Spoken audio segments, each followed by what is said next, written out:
Welcome to Midlife Moves, where we're figuring out this whole midlife thing one day, one workout, and one what the hell just happened moment at a time. I'm Heather, and if you're navigating career shifts, fitness goals, parenting teenagers, or just wondering when the hell we became the grown-ups, you're in the right place. Let's talk about the real stuff, no filters, just honest conversations and a little bit of chaos. Let's get into it. Hi. I'm Heather Francis, and welcome to another episode of Midlife Moves. I'm recording in front of a live audience today. My husband, Michael, is sitting off to the side, acting like the peanut gallery. So let's see how this goes, girls. I'm glad you're here because today we're going to talk about overwhelm. And if there is ever a topic that feels relevant in this season, it is overwhelm. I'm going to be honest with you. This episode came in exactly the right time for me because the last few months have been a lot. Like, I've been deep in it. I didn't really understand how overwhelmed I was until everything started compounding at the same time. We had the kids going off to college. Kaylee was getting ready to go to Rome. You know, Pepper was adjusting to her new life as a college student. Mikey was Mikey and had his, needs, his 12-year-old needs. There was a lot of energy and logistics and lots of emotions from everyone. And then on top of everything, my stepdad was ill. There was still work, there was still home, there was the 3 dogs, there was, all of these things happening, like trying to manage myself, which, let's be honest, but, we were trying to manage everyone's everything. And then on top of all of that, we had a trip that had to be planned to Rome to see Kaylee.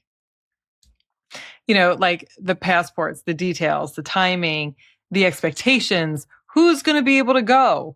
And that was kind of a tipping point for me. It wasn't the trip itself, but it was just the number of things that were on my plate. It was more responsibility, more decisions, more emotional labor that I was absorbing and I didn't even notice it. And from the outside, everything looked fine. I was functioning. I was showing up. I was, doing the things that I needed to do. But internally, I was hanging on by a thread. And actually, that's not even true. I wasn't doing the things that I need to do because one of the symptoms for me, like one of the cues that I know to look out for when I'm really overwhelmed and like I'm headed toward like burnout almost, is I don't function right. Nothing gets done. I posted a story on my on the podcast Instagram page of Mikey's laundry, and I made a joke about like being a shitty mom because the laundry, his room had gotten out of control, and that was like the tip of the iceberg. I had baskets of clean clothes in my room that needed to be folded. I dropped the ball in a lot of areas. I dropped the ball because with every ball in the air, it was kind of like I'm juggling. And then like every ball fell at once. I was snapping at everybody. Michael came home one day and I was like, I think that like the dogs are a lot. And he happened to come home. I was trying to fold laundry and the dogs were like on the bed and just like one of the dogs knocked the laundry off the bed or was like rolling around it or something. And he walks in the door and I went running at him. And I was like, get me the fuck out of here. We're going out to dinner. And so he was like, yes, ma'am. And just like, ushered me out to the car, opens the door. just like, okay, let's get you a little glass of wine. Come on, let's get out of this house. But that's, that's how I know I'm getting overwhelmed. I just don't have patience. I'm dropping all the balls. I am snapping at everyone, and sometimes you just don't see it coming until you're in that space, right? We're busy. There's so much life is just fucking busy sometimes. And you just don't know that you're too far in until you're too far in. And you don't have to be a mom to feel this either. Whether, whether you're managing a career, caregiving, relationships, expectations, family dynamics, your own internal pressures, women with or without children are carrying all of this invisible weight. And all of us reach a breaking point at some point. So today's episode is one I think every woman needs to hear because we're diving into what overwhelm actually looks like, how it sneaks up on us, how to recognize the early signs, how to prevent overwhelm from becoming our baseline. I'm raising my hand. If you're on YouTube, you can see that. If you're not on YouTube, I'm raising my hand. And how to come down when we're already stuck in it. To help us unpack all that, I brought on Natasha Bryant. She is a licensed clinical social worker, therapist, and the founder of Speak Life Transformation. Natasha works specifically with women navigating anxiety, transitions, emotional overload, burnout, all the stuff we're talking about here that we don't really talk about outside, that we should be talking about all of this. She has an incredible way of breaking down what overwhelm actually is, not just the symptoms, but the deeper emotional load behind it. And she offers real tools that you can use to help either, combat it before you reach that point, or once you're already in that point, bring you back down. Before we dive in, I do want to give you a quick heads up. The first half of the interview has a little bit of audio distortion. It's listenable. You'll easily follow the conversation, but there are a few moments where her microphone gets a little iffy. I decided to keep the full conversation because it's just that good. The insight she shares is valuable, and so just bear with it. The second half is clear. All right, let's get into it. If you've been carrying more than anyone can see, if you're exhausted but you can't slow down, if you feel like you're supposed to hold everything together while quietly falling apart, this one's for you. Here's my conversation with Natasha Bryant. Motherhood is complex. One minute you're soaking up the sweetest, most heart-melting moments with your kids, and the next you're hiding in the pantry with a fistful of chocolate, wondering if you're the only one making it all up as you go. Spoiler, we all are. I'm Scotty, a mom of 3, life coach and intuitive who finally said, screw it. I'm done trying to do motherhood the quote right way, and I started trusting my mom tuition instead. Because the right way is whatever works for you. Momplex is where we cut through the noise, ditch the guilt, and figure out how to actually enjoy being a mom without losing ourselves in the process. I'm not here to tell you how to parent. I'm here to help you stop overthinking, stop comparing, and stop feeling like you're failing because you're actually doing so much better than you think. This is a real, unfiltered, explicit as hell mom talk that you will not get in the carpool line. So let's do this. Real convos, lots of laughs, and a whole lot of truth bombs. Welcome to Momplex. P.S. This podcast is explicit. So unless you want your kids casually dropping F-bombs at preschool, grab your earbuds, mama.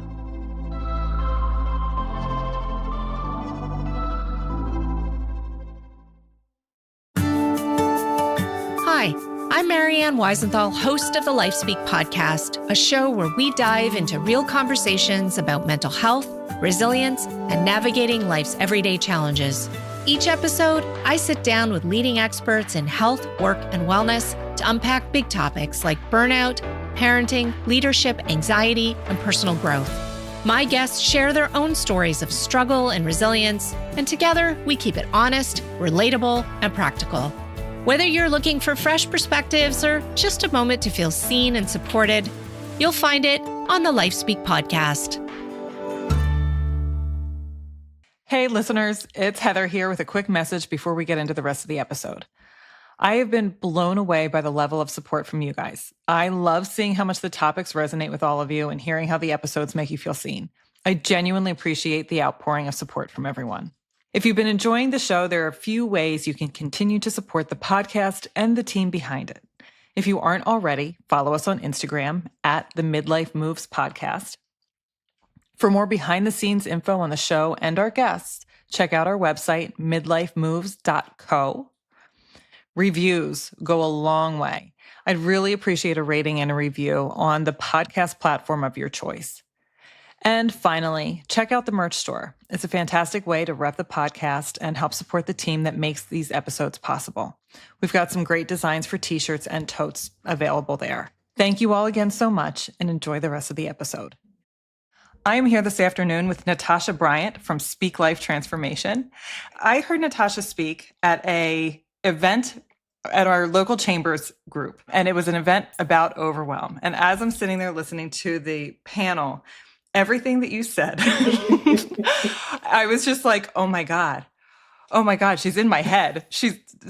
I was so excited. I was so excited that you agreed to talk to me. So Natasha, welcome. Thank you. And what would you like why don't you tell the listeners a little bit about yourself? Yeah, so I am Natasha Bryant. I'm a licensed clinical social worker. I provide psychotherapy and confidence mindset coach. I'm the owner of Speak Like Transformation, which is a mental health and wellness practice located in Philadelphia, Pennsylvania. I'm also an author and speaker. And one of the services that I provide is confidence mindset coaching to women entrepreneurs, helping them scale their business without sacrificing their emotional well-being, which is perfect for what we're talking about, because as women doing all the things, we're often sacrificing our emotional well-being, whether it's building the business, being a professional, podcast. And so I'm here to help women not allow emotional well-being to be sacrificed while they are striving for their goals. I'm going to start by just telling you, my husband came home last night and I came running out of a room at him. And I was just like, get me out of the house right now. I reached my limit. Mm-hmm. And so, but like, because, you know, like I've listened to you and like, I'm very tuned into this. Like I realized we got in the car and I was just like, I'm completely overwhelmed. Mm-hmm. I'm at a 15. Yeah. Like I just passed 10. But so when you hear the word overwhelmed, and like, it's easy as women, particularly, like we just have so much on our plates. But when you hear the word overwhelm, what does that mean to you, particularly in the context of women? Yeah. I think for me, the phrase that comes to mind when I hear overwhelm is too much, right? Like when we feel overwhelmed, it's too much. It's too much caring for people. It's too much problem solving. It's too much answering calls. It's too much responding to people, being compassionate, doing all the things. It's just too much. It's too much. Run the business, run the podcast, run the household. Too much. And that's usually, and it sounds like that's what you were feeling in that moment. Like, too much, for sure. Oh my God. Yeah. Yeah. Yeah. The dogs are barking and there's all this laundry that needs to be folded. And I've got a full-time job and I've got the podcast. Yeah. Like, it's a lot. Yeah, life is a lot. Yeah. Yeah. And I think as women take on so much that we don't allow ourselves to say, this is too much, right? We just go by the model, figuring it out. We'll just figure it out, because usually we're the ones that figure it out. Well, because it has to get done. Life still has to get done. Like, just because, like we have these professional ambitions, it doesn't mean that like the laundry stops or our kids stop having needs or, and so, right. So as women, like we just do what we need to do. Yeah. I'm not saying men don't do. I'm not saying, men don't too, just for the rogue male listener who likes to call me on this every once in a while. Well, I would, this is the difference, right? Men, and I tell this to my clients all the time, men are just really great at setting those boundaries. That's why, like, men are great at, you know what, I don't want to do it and I'm not going to do it, right? And I feel guilty about it. Like, there's no guilt for them. I want to say there's no guilt, but not at the level as how for us, right? And so I think for like men can easily say, I don't want to do this, and that's okay. Or I am going to sit down and put my feet up because I had a long day, and that be okay. Meanwhile, and they also are not like thinking, they're not future thinkers, right? They're very like concrete thinkers of something very simplistic of, oh, the dishes need to be done. Okay, they'll get done. I'll get to it in a few minutes or whatever, right? They're not thinking about, oh, if I don't do it now, then these other things could possibly happen. Meanwhile, for women, we are thinking about, oh, the dishes need to get done now because if they don't get done now, when I have to cook dinner, then I'm going to have dinner dishes plus these dishes. Then the kids we're thinking about all these other things ahead of time of why certain things didn't happen now immediately or in a certain way. And men are not thinking about those details the way that we do. And that's where the disconnect happens in partnerships as well. Yeah, I mean, they can compartmentalize. I don't have that ability. My everything leaks into everything at all times. Like there's just it's ugly and it's messy and it's like really colorful. Mm-hmm. I mentioned that like I'm fairly familiar with recognizing when I'm overwhelmed, but a lot of people don't. Like when we were in that seminar, there was a lot of women that really like, they were just like, oh, I'm not supposed to feel this way. Right. I'm not supposed to feel so when someone starts to feel that, what can that feel like? What can that manifest as? Yeah. A lot of times we normalize anxious states. We normalize being on this high alert and not realizing like that's actually your brain in survival mode. And we take survival mode as sometimes a badge of honor, sometimes like the whole, like what we just said about it has to get done. If it doesn't get done by me, who's going to get it done, right?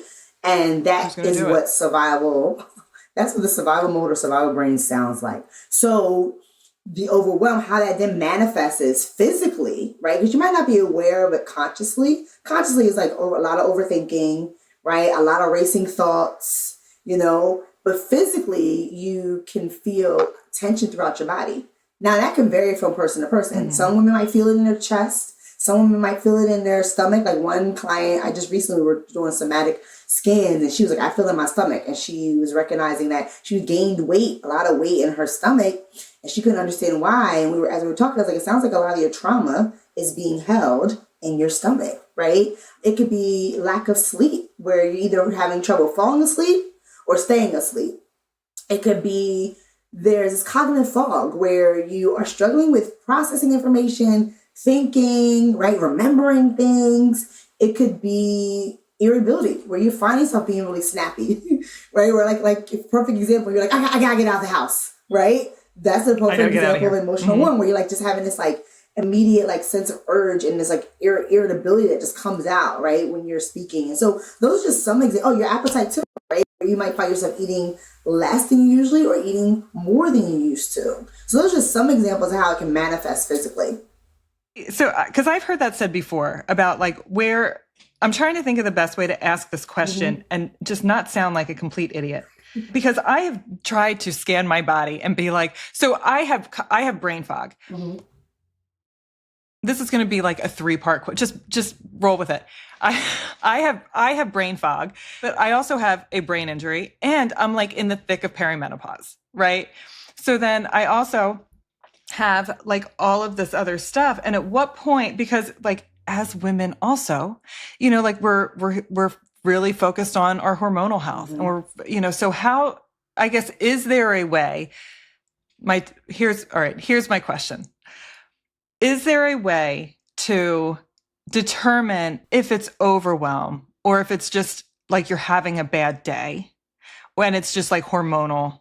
I had a conversation with my client yesterday. She was talking about lack of sleep, and she's like, I'm doing all things. I'm following all the routines, like have a good sleep health routine, and I'm doing things. I'm still I'm not ready to sleep. And I said, well, you are 40. 40s, it's the beginning stages. You may or may not be entering perimenopausal state. And so your sleep is impacted by that. I said, so one, definitely check and take in consideration with that. When it comes to mental health, what we as mental health professionals always want to do first is definitely rule, especially for women, definitely rule out any medical conditions, because there's, again, especially for women, because sometimes things can be impacting our hormones.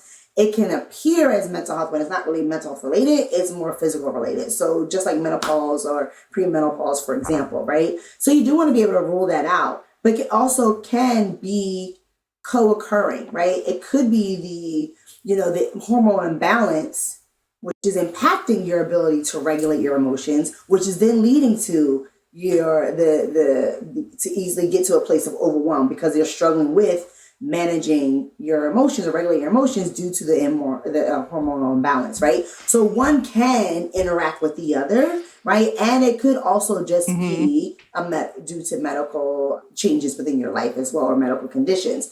And so I think, the way to like see if it isn't just medicals, it can be a combo. But one way you can recognize is if there's like a lot of like racing thoughts, for example, if you are finding it hard to just relax, being able to sit down and being able to just be in a place of relax, for example, because your mind is racing, or you might feel you're feeling restless, or your ability to, you might find if you're losing interest in things, loss of interest in things, or I would say food can be either or, but those are some signs, but both can interact and cause the other at the same time.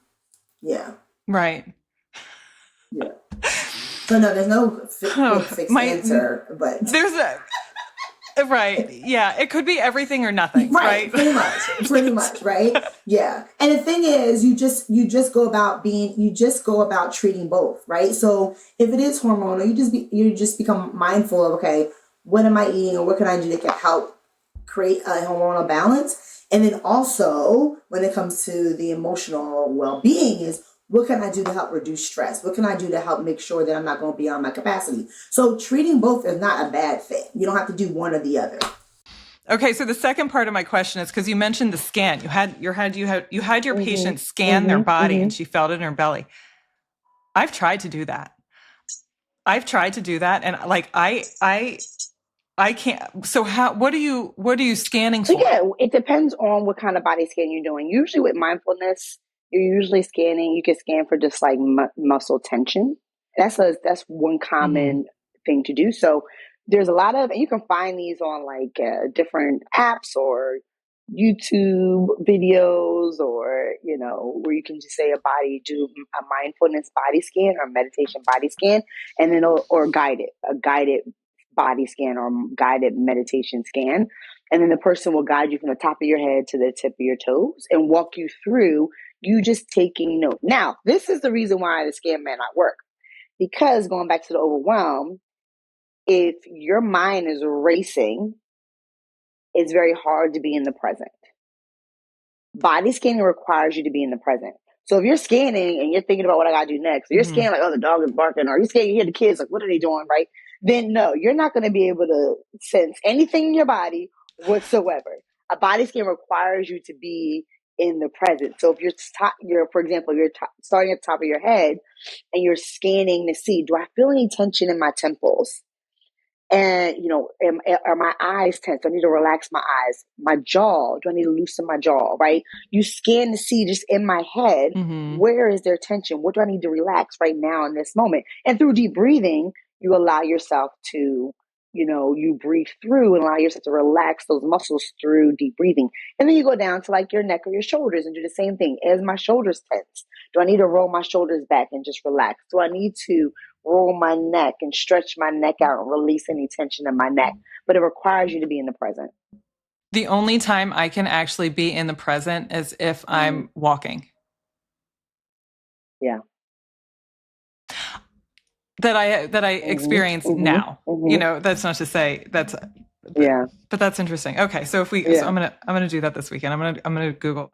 Yeah, because especially the guided meditation is helpful because it can help you somewhat get out of your head because you're hearing someone talking, you're focusing on what they're saying compared to you trying to hear your own voice, because your own voice might be having a bunch of other thoughts going on at the same time.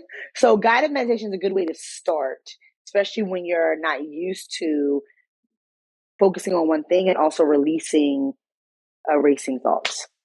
I do guided meditations when I can't sleep at night, and I try to fall back asleep.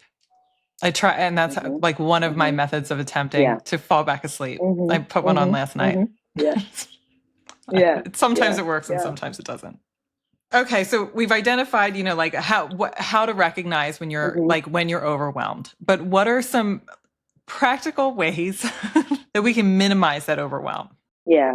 Well, one thing about emotions is that we're often trying to control the emotions and make them go away and fix them. Sometimes you just got to allow the emotion to be what it is and work through it, right? So not necessarily trying to control the overwhelm when you're feeling it, but it's also about, when I'm feeling overwhelmed, what can I do in the moment to help myself bring down my energy and also still be connected with the environment. But to your question about the proactive way, right, to prevent it or to reduce the chances of it happening, is one thing for women in particular is that we are often taking on all the things and we are not great at delegating. A couple of reasons why we're not great at delegating. One, because no one does it better than we do. I just want to say, no one's going to do it as better as I do. I was just going to say that. No one will do it the way I need it to be done. Listen, so that dishwasher is not going to be loaded correctly unless I do it. Right.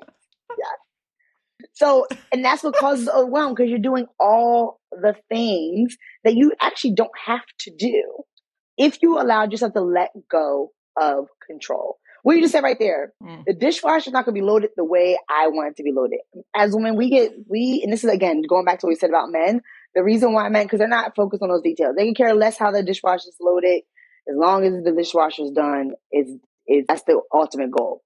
We, on the other hand, are thinking, well, It has to be loaded the right way so that the dishes can get cleaned properly. It has to be loaded the right way so that we can actually fit all the dishes in there, and it's not like all over the place, right? We have, and again, none of that is wrong because a lot of it is right because it's less work for us in the end, but everybody else might not be thinking that way.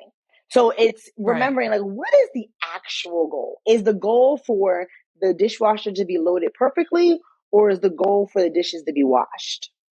And if the goal is for the dishes to be washed, right, then it doesn't matter if it's done perfectly or not. If your husband doesn't do it the way you do it, or if your kids don't do it the way you do it, or your partner doesn't do it the way you do it, as long as the ultimate goal that the dishes get done is done. And that's one less thing you can worry about because you relinquish that and give it to somebody else. So I would say that would be one practical thing is start delegating for sure.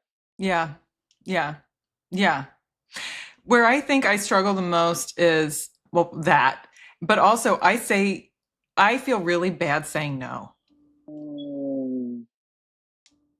Yeah. I feel really bad saying no. Mm-hmm. I'm getting better with it as I get older. Like like that need to people please everyone is minimizing, but it's still there. Yeah. And what is your worry that will happen if you say no? I don't even know. I think I just disappointing someone or not being able to. It's almost, if I stop and think about it, it's almost like a fear of failure. Like, why can't I do all the things? Mm-hmm. So, like somebody asked me to pick their child up from school, which obviously I would do, but I live right next to the school and they live miles away from the school. And there were other options. I was the first person they asked. And I think realistically, had I said no, like I have a lot going on after school, somebody else would have jumped in and said, I'll grab the kid. Yeah. But I said yes. I was like, of course I'll get them. And it was inconvenient for me. It was like logistically and time-wise, it made me late for something. But I still felt really bad saying no. And it was just like, why can't I do all, like, I can make it work. I'll make it work. I think there's probably a million reasons I have a hard time saying no. Yeah. You know what the saying is, just because you can doesn't mean you should. Yeah. I'm going to tattoo that on my arm. Have it on your wrist. Wait, let me look at my wrist. Actually, I'm writing it. I have breathe on my arm so that I remember to breathe. Yeah, I think, it's what you're saying is so common. Like I've talked with my therapy clients and coaching clients, right? It's often this worry that, I should do it because technically I have the time, or technically I have the resources, right? And so I should be. That's what a good person does. A lot of times, if it's not around, if the fear is not related, the pleasing is not related to fear of rejection, right? If the pleasing is not related to fear of, abandonment, things like that, which require deeper rooted work to figure out if it is that. Another reason is it's the fear of not being seen as a good person. Right. And it's also rooted in this belief system about what it means to be a good person, what it means to be a caring person. And so if I don't do these things, then technically I'm not being a good person. Right. When really a lot of that is untrue. One of the things I challenge my clients to always think about is your actions are not what define who you are as a person. Right. There's so much more to you that defines who you are as a good mom, a businesswoman, wife, sister, friend, community person, neighbor, right? There's so many things that are characteristic traits internally that really define who you are as a person. Your actions do not, right? And when you allow your actions to be the defining factor of your worth and your value, then you're going to be constantly performing. And the performance leads to overcommitting and overachieving. And that then leads to the overwhelm. Because you're constantly trying to perform to prove I'm a good person, prove I'm a good mom, prove I'm a good wife, prove I'm a good, because I can handle everything. Yeah. And it's unrealistic. And I wouldn't expect someone to do that for me and be completely put out by it. Because if someone said no to me, I'd be like, all right, well, I'm just going to ask the next person. Mm-hmm. I wouldn't even think about it. Yeah. The no is hard. The guilt is because it's like a lot of it's just the worry of whether a lot of it, the worry about what somebody else is going to think of me as a result of this no. Whether it's think of me as someone who can't handle it all, whether it's someone that I'm not a good person, I'm not a caring person or compassionate person, or I'm a selfish person, right? And so we just happily say yes, right? When we know we don't have the capacity for it. Yeah. Because at the end of the day, like, we do all want to be liked. I think there's a lot of people that say like they don't care what people think, but I think everybody cares to a certain extent. Mm-hmm. Mm-hmm. Well, that extent, I probably care too much, but well, I would say what the line is, it's like, yes, people like to be liked, but the difference is when someone says, I don't care what other people think, and they really mean it, not just like a mask, I don't care. But like, so for me, I'm okay with people not liking me, right? Because I'm more concerned about my people liking me. So if you don't like me, you're not my people. So that's fine. Yeah. I'm more concerned with connecting with the people that are my people. Now, those who are afraid of not being liked and care a lot about it, often they're looking for everybody to like them. And it's hard for them to recognize that not everybody's going to like you. That's the difference of someone who doesn't care if people don't like. It's like, I don't care if I'm not everybody's cup of tea, because I'm not going to be everybody's cup of tea. Just like I am not going to see everybody as my cup of tea. Like, I wouldn't expect myself to like everybody. I'll be really upset if I had to play nice with everybody and be friends with everybody. Right. Yeah, I would be really upset about that. Yeah. So it's like, why would I expect everybody to want to be connected with me or like me, right? That wouldn't be fair. Right. And so it's understanding and being okay with that. Like, the right people that are supposed to be connected with me will find me, and those are my people. I think for the most part, I care, but I don't care. I care, but I don't care. Do you know when I care? When I'm PMSing and I'm like, everyone hates me. That's what I care. And then the next day I'm like, oh wait, that was not a rational thought. Yeah. And it sounds like for you too, the pleasing might be more of like proving that you are someone that has it all together all the time and can handle it all the time. And so it's more of a proving, not necessarily. And the like is just the icing on the cake that validates, like, yes, I am this person that I'm trying to prove to be. Like, when I get the validation from others, then that's just that gives me the validation that I am that ... person that you are constantly striving to show others who you are. And then there's my husband, and he's like, stop it. Yeah. He's like, who cares? Yeah. Who cares? Yeah. Meanwhile, I was like, why did you pick up such and such? Like, we don't have yet. Yeah. Why didn't you just say, you're doing what? What did you do? Why did you just say no? Because now I'm getting yelled at for it. Yeah. Because now I'm getting yelled at. Right, and why am I getting yelled at for it? That's exactly, right. Like, I charged him last night, get me out of the house. These poor guys. Okay, so we find ourselves in that space of overwhelm. What's a couple of things that we can just do to, like, just bring ourselves back into reality? Yeah. One, you said breathe. That's definitely one, right? That pause. I just posted a video on my social media. For those who are on social media, I'm on Instagram at Speak Life Transformation, and TikTok is the same, Speak Life Transformation as well. But I just posted a video that said, take the break. That break that you need, that you keep pushing past, like, oh, I don't have the time, I got so much stuff to do, and you're just constantly like, take the break. The break doesn't have to be an hour. Mm-hmm. The break can be 5 minutes. The break can be 30 minutes, right? It's like, take the break that you need to just reset. We all need a reset, right? An analogy I gave, I think I gave this at the conference, is like working out. Like, we would never expect us to work out from, let's say it's a 30-minute workout, to work out straight for 30 minutes without taking any rest period.